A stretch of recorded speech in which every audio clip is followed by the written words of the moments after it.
This is Nick. This is Jack. It's Wednesday, Ceviche Wednesday, August 20th, and today's pod is the best one yet of this. Oh, this is a T-boy. The top 3 pop business news stories you need to know today. Now, you know, Jack, one of the Yetis said I should accessorize my IV bag with a Labubu doll. What do you think about that? Should I pull this off? I think it's a great idea. I support it. Put it on the company credit card. We're writing that off. It's a write-off, Yetis. If you've got a Slammin' Salmon Labubu referral.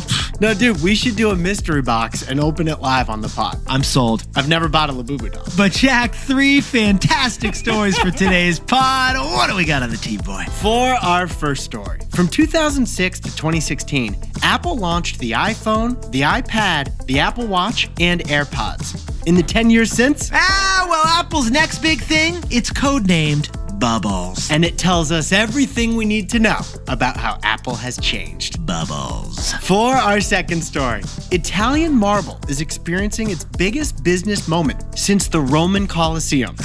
Because the Italian marble industry doesn't waste the dust. Literally. And our third and final story, 8 Sleep helps Elon Musk and Mark Zuckerberg lull to sleep every night. Now, we don't know what lullabies they sleep to, but we do know the business model. And 8 Sleep just got a $100 million fat check fundraise to do it. But Yetis, before we hit that wonderful mix of stories. Oh, no one else is doing that mix. Feels great. Love the mix, Jack. Ladies and gentlemen, please remove your hats and caps for the singing of the national anthem. Of robots. Because the first ever World Humanoid Robot Games just wrapped up in China. And the winner wasn't R2-D2, was it, Jack? Here's what happened. 280 teams from 16 countries competed in a 3-day robotics competition. Oh, and don't forget the 18,000 computer chips, right? True, because the athletes were human-shaped robots, but they competed in real Olympic sports. We're talking the 100-meter dash, the 400-meter dash, the 1,500-meter robot dash. They did the long jump. They did the high jump. They even did 5-on-5 robot soccer. I mean, the only thing missing here, man?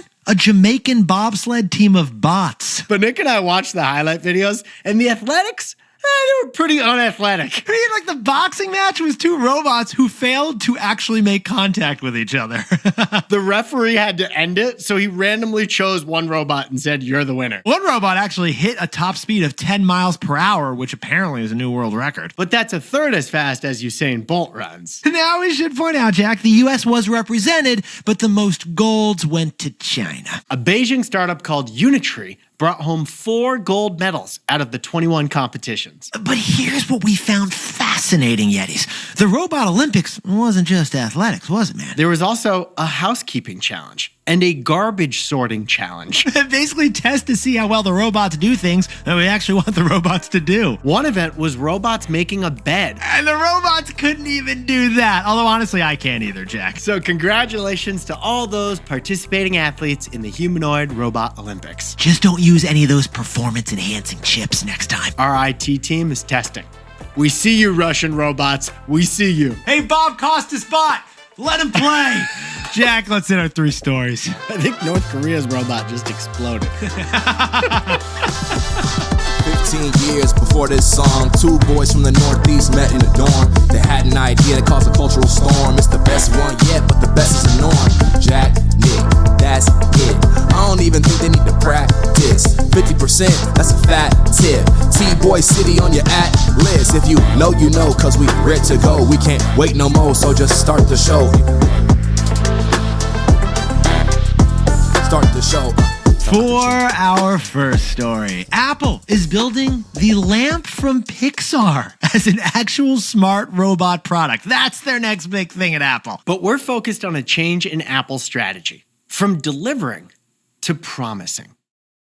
But first, Yetis, before we jump into the story, breaking news update from Ben Stiller and Apple. You want to share it with the Yetis, Jack? Apple has acquired the rights to Ben Stiller's next movie, which is about pickleball, and it's called The Dink. I don't know if that's Double Income No Kids or like some pickleball reference. Now, besties, other than that Ben Stiller movie news with Apple, being on the Apple PR team has been incredibly unfun lately. They're constantly on the defense. First, CEO Tim Cook had to give President Trump a fake gold trophy to avoid tariffs. Meanwhile, every country is suing the App Store, calling it a monopoly, and trying to kill Apple's app tax. Siri still hasn't learned how to speak AI yet. The Apple Vision Pro is a complete dud. Now look, Apple is still the number 3 most valuable company in the world. The stock is just 9% off their all-time high. But Apple needs some mojo, Jack. So last week, Apple strategically leaked to their favorite Bloomberg reporter something exciting they're working on. Here's the big news. Apple is working on Project Bubbles. Project Bubbles is 3 next-generation AI-powered robot companions. Okay, so Jack, how about we go full QVC on this thing and talk about the product lineup here? Okay, first is a tabletop robot from Apple, right? It's basically got a body that's a smart speaker with an arm coming out of it that holds a movable and turnable iPad at the top. Okay, so like the iPad is like the head of this robot, and then the arms turn the head to face and follow the speaker as you move about your life. So what does this look like, though? The Pixar lamp. You know, this one. That's right, Yetis. Apple's newest product will be inspired by a character in a Toy Story preview.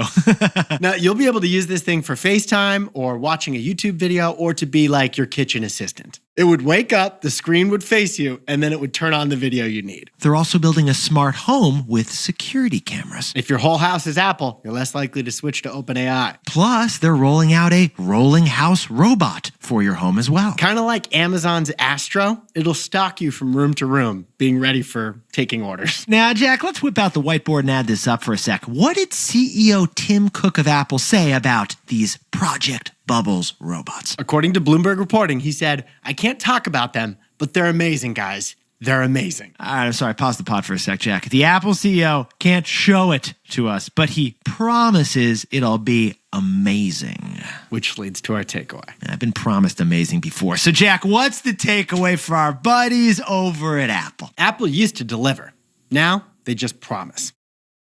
Yetis, Jack and I, obviously Apple power users, also Apple shareholders, and we've noticed a major change in the way Apple launches products. How about we go back in time, Jack? Let's go back from 2006 to 2016, the golden era for Apple. Ah, yes. In that 10-year span, they launched the iPhone, the iPad, the Apple Watch, and AirPods. Now, in each of those cases, Apple kept the development super top secret. They only announced the product when they were ready to sell it. Then, as Apple began to struggle to innovate, they began announcing before they were ready to sell a product. For example, remember the Apple Vision Pro headset? That was unveiled 8 months before they actually began taking orders. And then Apple just began overpromising. Yeah. They launched AI features on the iPhone that didn't exist yet. And still don't exist, Jack. And we don't know when they will. I mean, now Apple is basically leaking products that are years away or may never come to fruition at all. So why is Apple pre-promising these days? They're trying to convince investors that they still innovate. So besties, the way we see it, the decline in Apple's innovation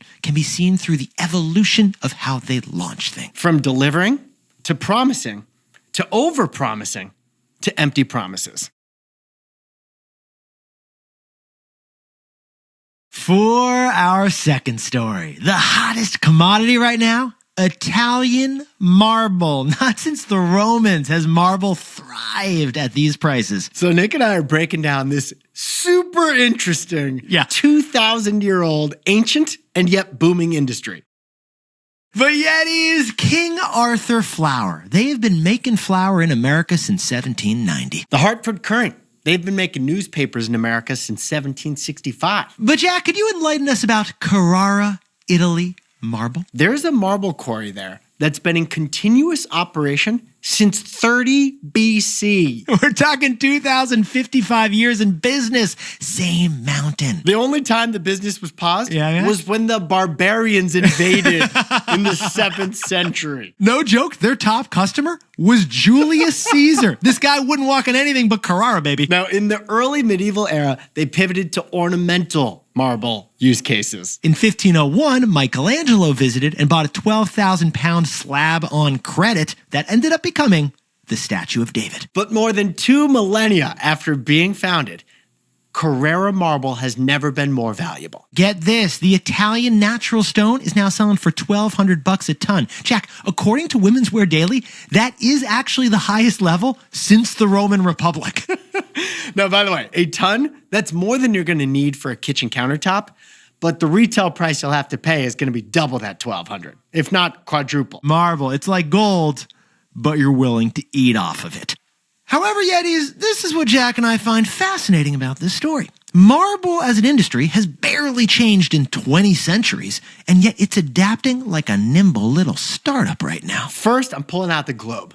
Most marble today is mined from just 4 countries: Italy, Turkey, China, or India. Can you share that wild stat we discovered about the businesses who are doing the mining in these countries? One family-owned company in Italy owns Italy's biggest marble quarry and America's 2 biggest marble quarries, which are located in Colorado and Vermont. We're talking about the institution known as R.E.D. Graniti. You haven't seen their logo, but they probably made the countertop. And I visited that marble quarry in Colorado. Marble is just basically cut out with a giant saw straight out of the mountainside into giant blocks or giant slabs. Yeah, the blocks for monuments and statues, the slabs for the countertops and the bath fixtures. But unlike other commodity businesses like oil or corn, not all marble is the same. That's the wild difference. It is mined like a resource, but it is marketed like a fashion. And why is that, Jack? Marble is differentiated based on their colors, their veins, their styles.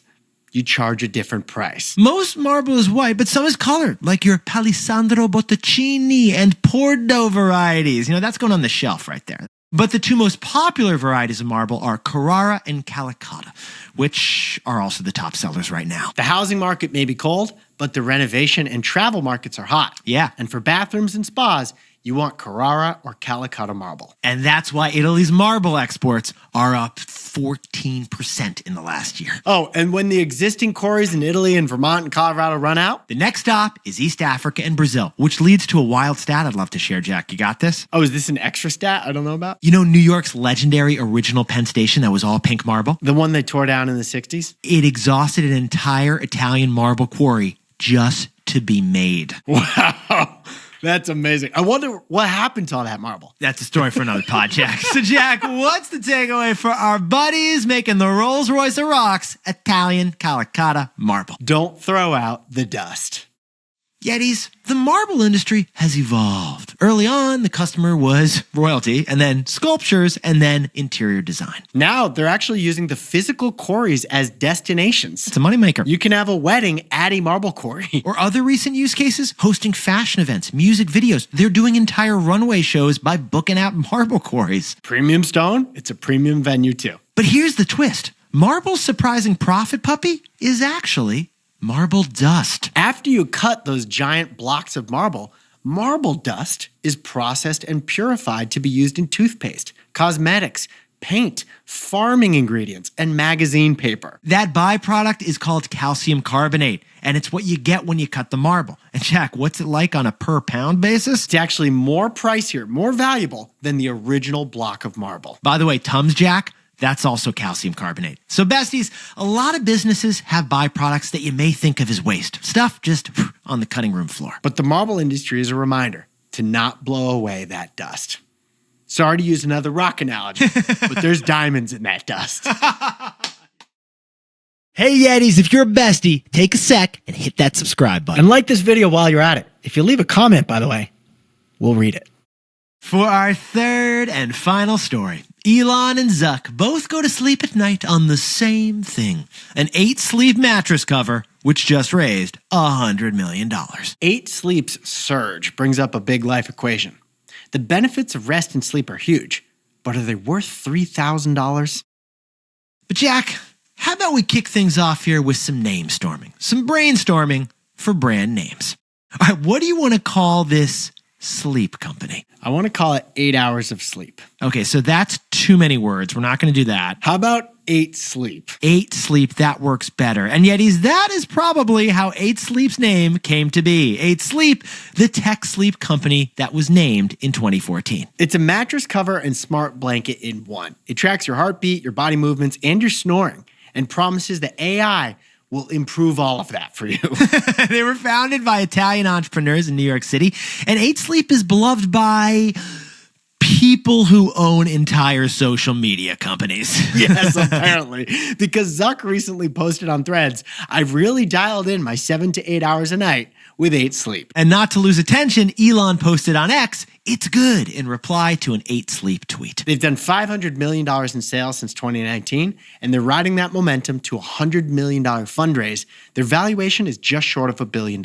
Apparently, the only thing everyone in tech agrees on is what they sleep on. No content moderation policies to worry about when it comes to your mattress. You got the same bed. But besties, here was the big question Jack and I were wondering. 8 Sleep versus Casper mattress. Why is one mattress brand a dream business while the other was a nightmare? We'll explain. You see, Casper mattress, pioneered the millennial direct-to-consumer mattress-in-a-box business. It was the first ever sleep unicorn. But Casper stock fell 90% after their IPO, and they ended up getting bought for a fraction of their peak valuation. 8 Sleep didn't want any of that, so they don't even make a mattress, actually. Instead, they make a intelligent bed cooling system. So it's a mattress cover, not a mattress, with a built-in blanket and cooling heating system. Unlike Casper, 8 Sleep has a subscription too. So they collect recurring revenue if the customer wants the best features in the sleep data. The other difference here is the price. 8 Sleep costs $3,000 for just the mattress cover. You still got to buy a mattress. That's 3 times more than Casper's mattress used to cost. And it's $20 more a month then if you want the auto temperature adjustments or the auto anti-snoring or the vibration alarm or the sleep data and all of that stuff. Yeah, the auto anti-snore. Apparently, instead of your wife elbowing you when you start snoring, it'll tilt you up, which gets you to stop snoring. Yeah, so no black eye while you're snoring. That's another benefit. Fewer black eyes. But that huge price tag, yeah, it's not an issue for Zuck or Elon, but how is 8 Sleep going to get non-billionaires to splurge on the mattress covers? Well, 8 Sleep promises you'll sleep up to 25% more with their system. And strategically, they're trying to tie quality of sleep to your paycheck. Because when you fall asleep quicker and sleep deeper, you are better rested and perform better. The pitch, that's the difference between a B student and an A student, an all-star and an alternate, a promotion and a demotion. Sleep changes everything. So, Jack, what's the takeaway for our buddies over at 8 Sleep? How do you make those benefits believable? Yetis, you've seen studies. 8 hours of sleep will turn you into a superhuman, a superior version of your former self. We try to get as much sleep as we can, too. That all sounds amazing, but 8 Sleep has to get people to believe that their system will help them achieve that. So we noticed that 8 Sleep is basically throwing the whole playbook at people to get them to believe, the whole kitchen sink. First, they got celebrity endorsements. There's a bunch of testimonials from famous people that 8 Sleep is the best. But then they got non-celebrity endorsements. Their Refer a Friend program gives $100 off to both of you. And they're actually using this $100 million fundraise to build showrooms in big cities to let you actually lay down in their system. Our prediction on the next step, they're going to up the 30-day return to a 90-day trial or something like that. It's expensive and it's risky, but it could be worth it to convert to beliefs. And that's what the $100 million fundraise is for, to help them expand beyond early adopters and techie types. Because if your brand promises benefits, you gotta transform that into belief. Jack, could you whip up the takeaways for us for Ceviche Wednesday? People at Apple leaked to reporters about the exciting new tabletop robot they're working on. Codename? Project Bubbles. Apple, they used to deliver innovation. Now they promise it. For our second story, the Italian marble industry is more valuable than ever. $1,200 a ton.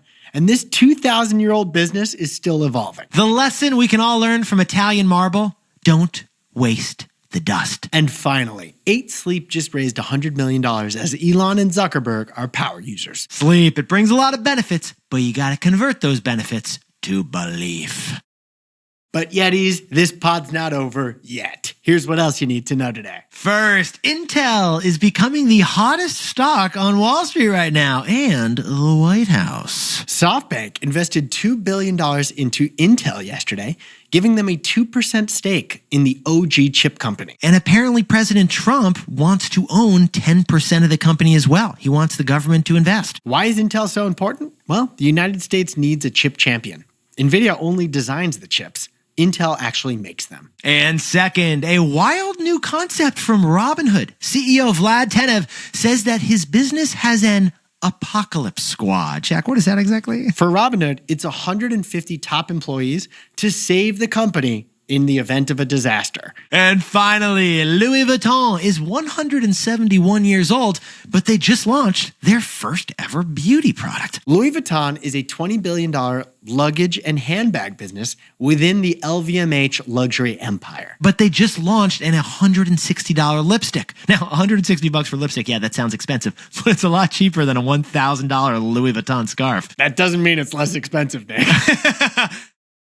Now, time for the best fact yet. This one sent in by Masia Chen from lovely Zurich, Switzerland. Push and play. Here we go. Hey besties and yetis, do you know that emoji is actually a Japanese word where E stands for pictures and emoji stands for characters? This came into my attention when I was searching for emoji today, and there's a map of Japan in the emoji list, not other country. So I googled and find out actually it's because emoji originates from Japan. That's why we're using the Japanese word emoji rather than the English word emoticon to refer to it. I mean, Masia, thank you for sharing this. I kind of wish Jack and I could react right now with emoji, but audio product here would be tough for the listeners. Yetis, you look fantastic today. And if there's a marble quarry near you where you think Jack and I should do our next live show, just tag us and we will put our microphones on that marble, baby. Dude, that would be sick. I don't think the acoustics are going to be sick. Oh, the acoustics would be great because there's that giant cavern in the quarry, Jack. We'd be really, really loud. Besties, remember to tap to follow us, leave a 5-star rating, and write us a review. We love reading them, and most importantly, it helps us grow the show. Tap, tap, taparoo. And Nick and I will see you tomorrow. If you know, you know. And before we go, a congratulations to Yeti Thasia, who's starting Columbia Law School, originally from Houston, baby. Congratulations to Zach Berenson from Moore Park, California, who just got promoted to his dream job. And Jerry Pinto in Camarillo, California's got a new job as VP at SEE. And a big shout out to Zanana Scrub, a new Yeti, now everyday listener from Brooklyn, New York. Great to have you with us. And Samantha Hirsch from Oceanside, New York, congratulations on landing that new job. And we got some belated birthday shout outs from Nick's absence. Rupa in Cranberry, New Jersey is turning 25 years old and moving to the UK. Congratulations on Cambridge, Rupa. Happy birthday to Lisa Koivu in Geneva, Illinois. And Marina Markovich down in DC is having a Capri-themed birthday. Yes, we'll have a pack. Happy birthday to Girish in St. Thomas. And Jamie Gaston, 35 years old in Forest Hill, Maryland. And happy 4th birthday, belated birthday, but still an epic one, to Jude Yang in Pecatonica, Illinois. And a Chow happy birthday to Chow in Canton, Michigan. Hey, Chow. Chow. This is Jack. I own stock of Amazon. Nick and I both own stock of Apple and Robinhood.